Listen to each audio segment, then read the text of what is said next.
Hello guys, habari, mambo vipi? Naitwa The Icon Queen kutoka ACL Media.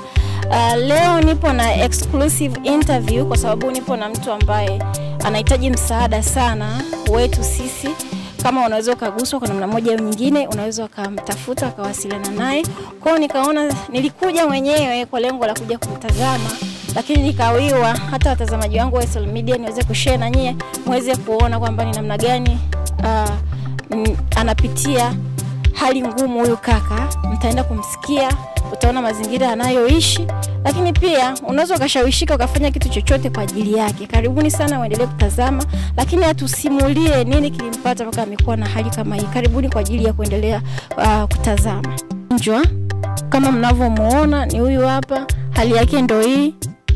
Anahitaji msaada wa hali na mali. Ataenda kutuambia nini kimempata mpaka amefikia kwenye hali hii. Kwa hiyo karibuni tumsikilize, na pia atatuambia anaitwa nani ili tuweze kumsaidia kama mnavyoona. Karibuni. Habari? Salama. Naitwa nani? Naitwa Steven au naitwa Mshindi kwa majina mengine. Nini kimekufanya ulale kwa muda wa miaka 3 kitandani? Kusema kweli ni patwa na ajali. Nilikuwa kwenye mihangaiko ya hapa na pale kutafuta nilikuwa nibeba abiria. Katika kupishana na magari barabarani, bahati mbaya nikapishana na gari kubwa, ila sikuweza kuliona vizuri kwa mbele. Ilikuwa ni gari ndogo. Lilikuwa dogo, sio lilikuwa dogo la ni aina gani? Nilikuwa ni ile private au ni ya magari yanayobeba mizigo au ilikuwaje? Hizi Scania ambazo zenye kichanja alikuwa kubwa sana. Kwa hiyo nikajua labda pengine ni kadogo tu, kana gari ndogo tunapishana nayo, kumbe ilikuwa ni gari kubwa. Kwa hiyo katika kupishana nayo katika kulikwepa na kusema sasa nirudi barabarani, nimeshalikwepa, kumbe ilikuwa ni ndefu sana. Kwa hiyo ndio ikatugonga. Ikagonga. Ilivyokugonga, muda huo ulipoteza fahamu, na ilikuwaje kwa mtu ambaye ulikuwa naye? Kwa mtu ambaye nilikuwa naye kama abiria. Kama abiria nilikuwa naye ndo mmoja mwenzangu alipatwa na mauti ni pale na mimi kwa ule muda kwa pale niliamka, lakini nilikuwa sina kumbukumbu zangu, nilikuwa sikumbuki sana vizuri, akili yangu ilikuwa bado kama na maana nilikuwa nimepatwa mshituko nilipokuwa nimegongwa maeneo ya kiuno haya. Sasa damu zilikutoka muda huo ulikuwa umechafuka damu maeneo yote au ilikuwaje? Sikuumia kwa nje, nilichubuka tu kidogo, walisema ila nilipofika hospitali wakasema nimeumia kwa ndani, nimeumia sana tu kwa ndani. Hospitali kwambia umeumia sana kwa ndani. Je, ulipata matibabu yale yanayostahili au ulipewa rufaa labda kwenda sehemu nyingine?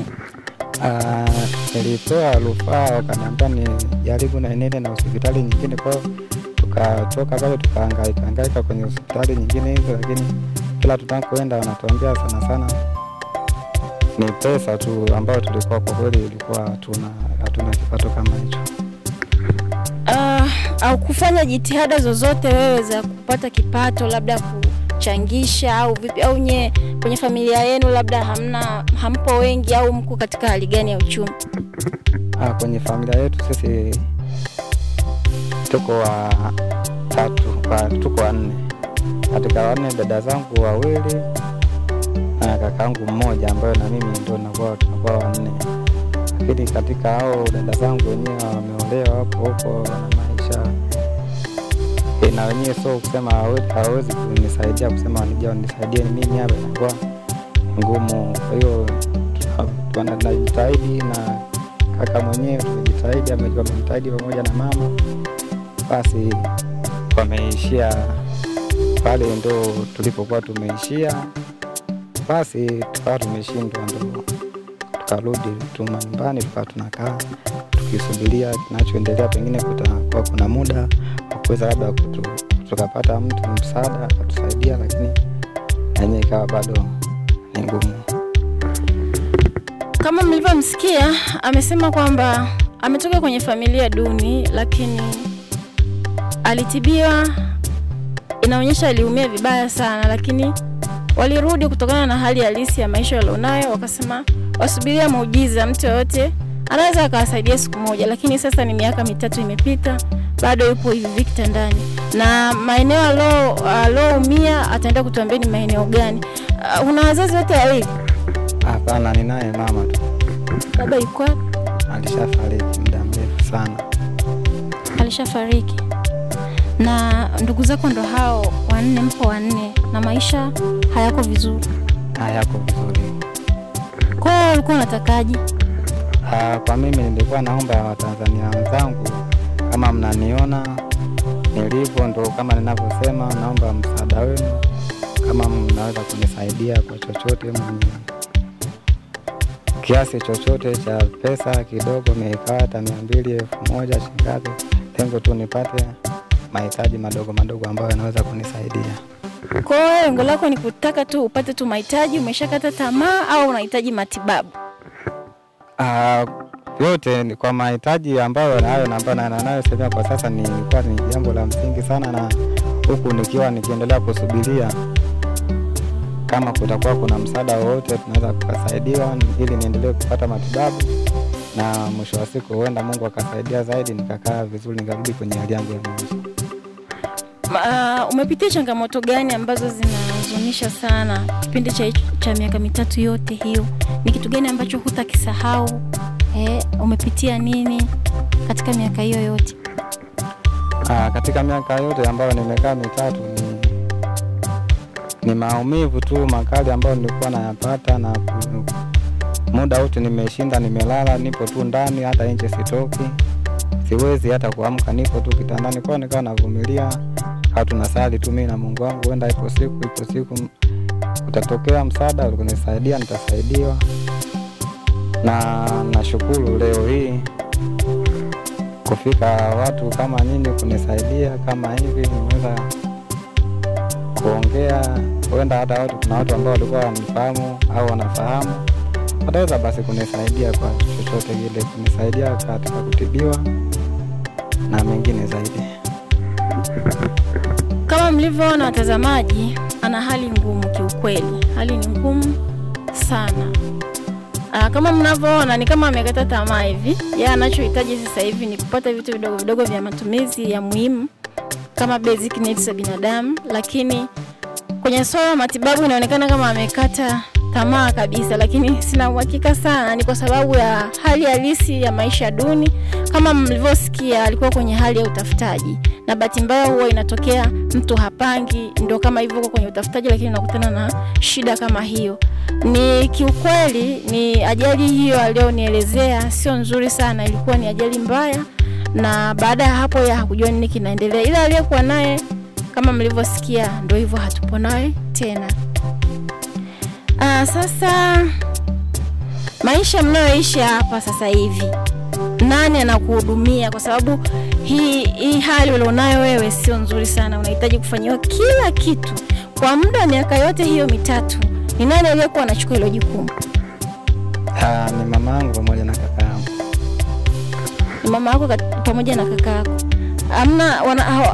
Hawana kazi zingine ambazo wanashughulika nazo?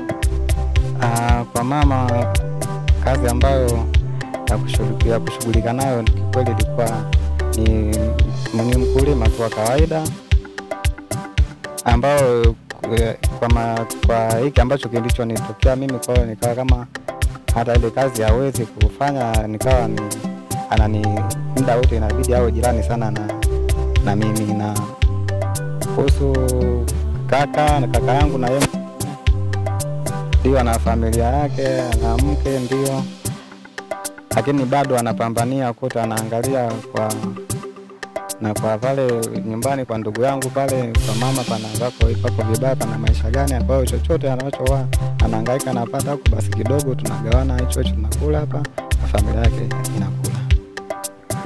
Una umri wa miaka mingapi? Mpaka sasa hivi na miaka 27. Hukuwa na mke? Hapana. Kwa naye. Kwa hiyo wanaoshughulika na wewe ni kaka na mama. Ndio. Na kaka ana familia yake. Ndio. Mzazi wa kiume ni changamoto, wa kike, ni wa kike ni changamoto sana, wewe ni wa kiume. Je, wakati mwingine labda kaka anapokuwa yupo kwenye mihangaiko, kwa sababu umesema tayari ana familia yake na ana majukumu mengi. Kwa hiyo anayekuogesha mama huwa anafanya ananiogesha, ila anakuwa anavaa bukta kwa hali ya uchumi inavyokuwa ni ngumu, kwa kuwa kaka hawezi muda wote kuwepo hapo, na maana tutashindwa hata chakula. Kwa hakuna namna nyingine, ni anapokuwa ametoka huko basi ananiogesha. Endapo mama labda yupo, yeye kaka hayupo, basi mama tu ananiogesha, ila nakuwa nimevaa bukta. Basi ni kawaida tu, kama nimekuwa kama ni mtoto sasa, ni mdogo, nimesharudi kwa kama mtoto kwa. Pole sana.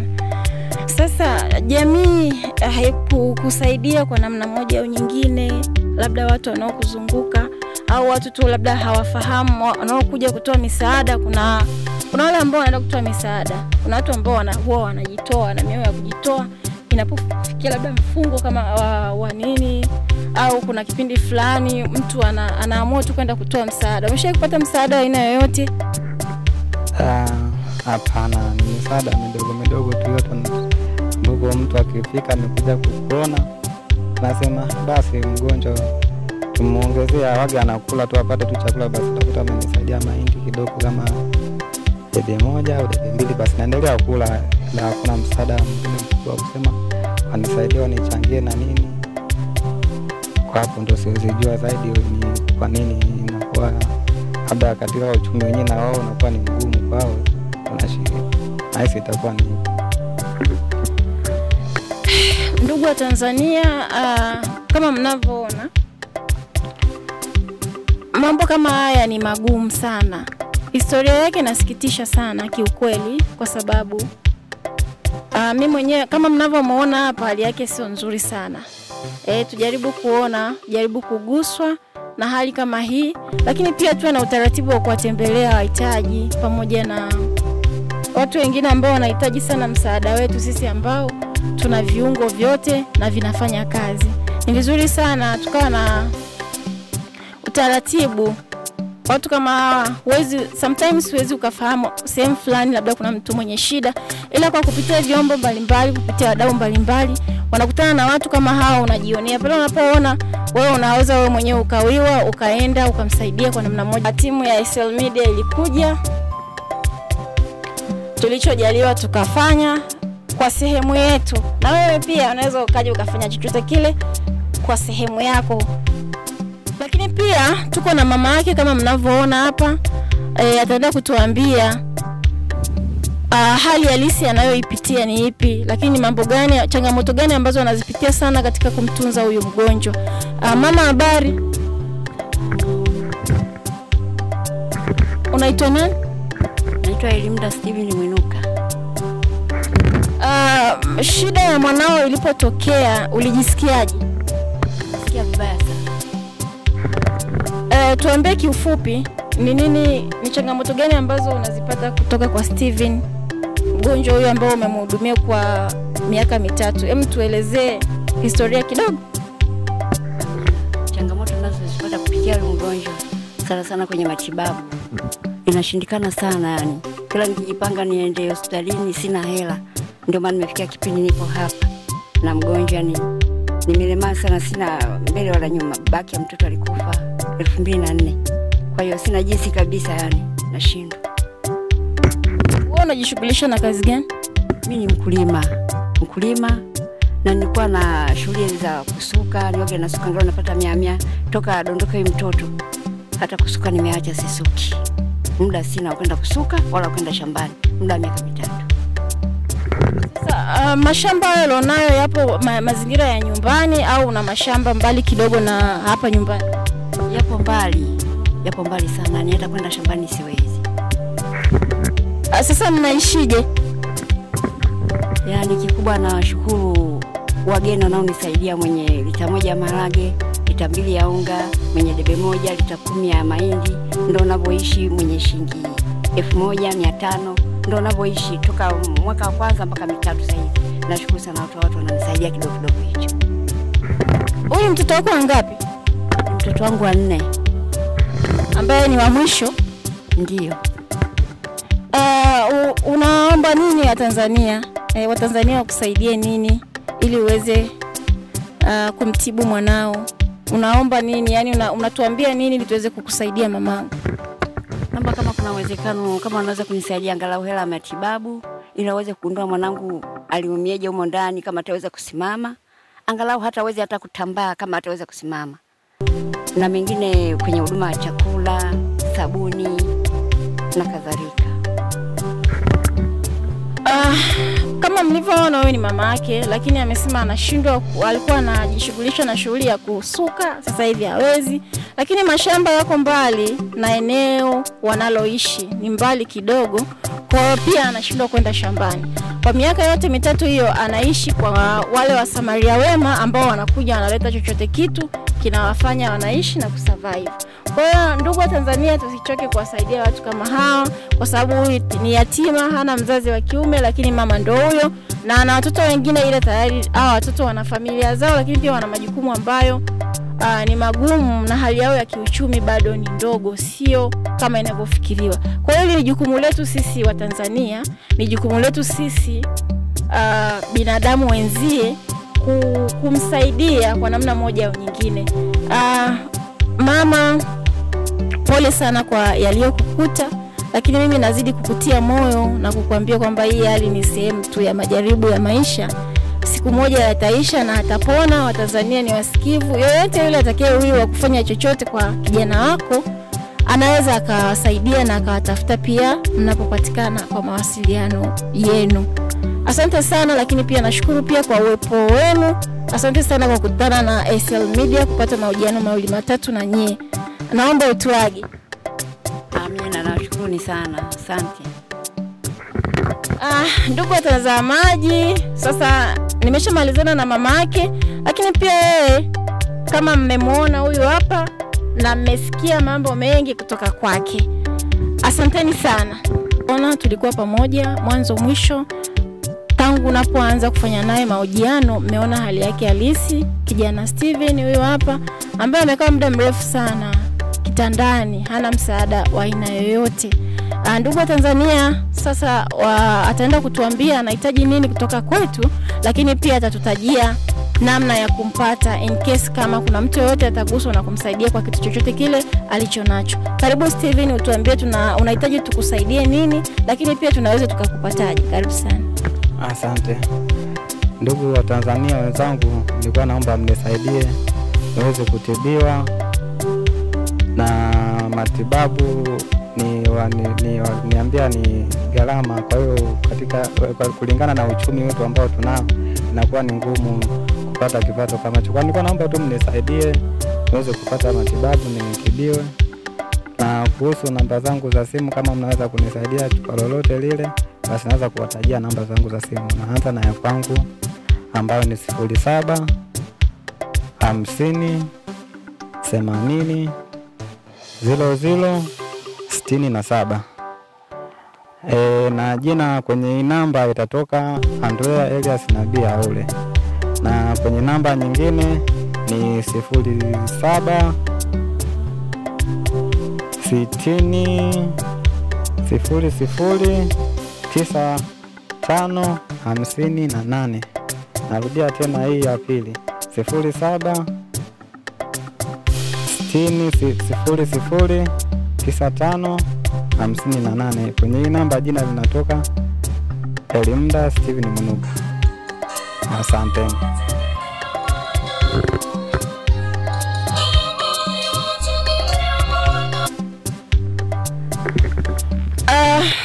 Mmeona ametaja mawasiliano yake, namna unaweza kumpata. Ametaja namba ya mama yake, lakini pia ametaja namba yake na amesema jina litajitokeza nani. Kwa hiyo kwa chochote kile ambacho utakuwa nacho, unaweza kumsaidia. Unaweza kuwa na 100, 200, 500, itamsaidia katika matibabu madogo madogo, lakini pia vyakula. Lakini pia wewe ni mtu anayehitaji mahitaji anahitaji mambo mengi sana, anahitaji mahitaji makubwa, anahitaji matibabu ambayo ni makubwa. Anatakiwa afanywe check up ili waweze kugundua ni haswa ni nini kinachomsumbua ili aweze kupatiwa matibabu.